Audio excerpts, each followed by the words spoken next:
ጤና ይስጥልን ተከታታዮቻችን ለለቱ የተዘጋጁትን መረጃዎች ይዘንላችሁ ቀርበናል። እስከ መጨረሻው እንድትከታተሉን ጋብዘናችኋል። የአንበሳ ባንክ ከፍተኛ አመራር በፖለቲከኞች ጫና ውስጥ ገብቷል ሲሉ ጉዳዩን የሚከታተሉ ተናገሩ። ዋነኛ ዓላማውም አመራሩና ቦርዱ ከስልጣን እንዲለቅና እንደ ልብ በሚታዘዝ አዲስ አካል እንዲተካ ነው ተብሏል። የአንበሳ ባንክ ከፍተኛ አመራር በተለይ ቦርድ ካለፈው ዓመት መጨረሻ አንስቶ ከፍተኛ መዋከብና ጫና እየተደረገበት ነው ሲሉ ውስጥ አዋቂዎች ተናግረዋል። የኢትዮጵያ ብሔራዊ ባንክ ይህን በቅጡ የተረዳው አይመስልም ሲሉ ነው ውስጥ አዋቂዎች በአንበሳ ባንክ ላይ የተፈጠረውን ውጥንቅጥ በዝርዝር ያስረዱት። ምንጮች እንደተናገሩት ቦርድን ጨምሮ የባንኩ አመራር ከስልጣኑ እንዲነሳ በአንዳንድ የፖለቲካ ፍላጎት ያላቸው አባላትና ባለሀብቶች ጫና እየተደረገበት ነው ሲሉ ገልጸዋል። የ21ኛው ጠቅላላ ጉባኤ ባለፈው ጥቅምት 2018 ዓ.ም ከተደረገበት ጊዜ አንስቶ ደግሞ የስብሰባው ውሳኔና የቦርድ አባላት ምርጫ ፍትሃዊ አልነበረም የሚሉ ጥቂት ድርሻ ያላቸው ባለአክሲዮኖችና የቦርድ አባላት ለተቆጣጣሪው የኢትዮጵያ ብሔራዊ ባንክ አቤቱታ ማቅረባቸውን ይገልጻሉ። የአቤቱታ አቅራቢዎች ዋነኛ ፍላጎት ቦርዱ ፖለቲከኞች በተለይ ትግራይን በተቆጣጠረው ኃይል ፍላጎት በሚዘወሩ አባላት እንዲተካ ነው ይላሉ ውስጥ አዋቂዎች።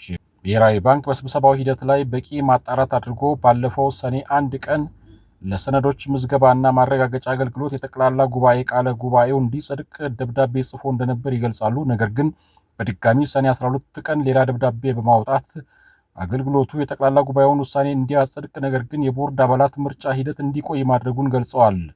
በዚህም ቦርዱ ለማዕከላዊ ባንኩ አቤቱታ ቢያቀርብም ሰኔ 24 ቀን ብሔራዊ ባንክ የቦርዱን አቤቱታ እንዳልተቀበለ ነው በደብዳቤ የገለጸው። በተጨማሪም ባለአክሲዮን ጠርታችሁ አዲስ ምርጫ በዚህ ወር አድርጉ ሲል ነው ተቆጣጣሪው ያዘዘው። ይህን ተከትሎ ከ2/3 በላይ የአክሲዮን ድርሻ ያላቸው የባንኩ ባለ ሀብቶች ለብሔራዊ ባንክ ቅሬታቸውን ገልጸው ሁኔታውን በይበልጥ ለማስረዳት የባንኩ ገዢ እንዲያናግሯቸው የሚጠይቅ ፔቲሽን ባሳለፍነው ቅዳሜ ማስገባታቸው ይታወቃል። በተመሳሳይ የባንኩ የቦርድ ሰብሳቢ ሁኔታውን ገዢው እንዲረዱ በግንባር ቀርቦ ማስረዳት እንዲፈቀድላቸው መጠየቃቸው ነው የተገለጸው። የመረጃ ምንጮች እንደሚገልጹት የባንኩ ባለሀብቶችና ደንበኞች በዋናነት የሚንቀሳቀሱት ትግራይ ክልል በጥቅምት 2013 ዓ.ም ከተነሳው ግጭት ጋር በተያያዘ ከፍተኛ ጉዳት የደረሰበት ሲሆን በተለይ ከተሰጠ ብድር መመለስ ጋር በተያያዘ አሁንም ያልተቋጨ ጫና ውስጥ ይገኛል። በአንጻሩ አሁን በቦርድ መካከል ለተነሳው ልዩነትና ቦርድ ይውረድ የሚለው ዘመቻ የተጀመረው ቀደም ሲል ከፍተኛ ብድር ወስደው ያልመለሱ የባንኩ ደንበኞች ተጨማሪ ብድር ይሰጣቸው የሚል ግፊት በክልሉ በሚንቀሳቀሱ የፖለቲካ አመራሮች ጭምር በማየሉ መሆኑ ተጠቅሷል።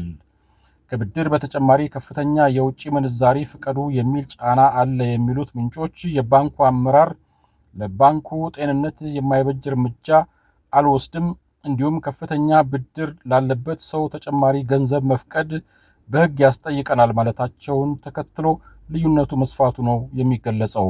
እንደ መረጃ ምንጮች አሁን ያለው ቦርድ እና የባንኩ አመራር ላይ በተለይ በትግራይ ክልል በሚንቀሳቀሱ ሚዲያዎች ጭምር ዘመቻ ተከፍቶ የማዋከብ ስራ እየተሰራ ነው የተባለ ሲሆን ዋነኛ ዓላማው አመራሩና ቦርዱ ከስልጣን እንዲለቅና እንደ ልብ በሚታዘዝ አዲስ አካል እንዲተካ ነው ተብሏል።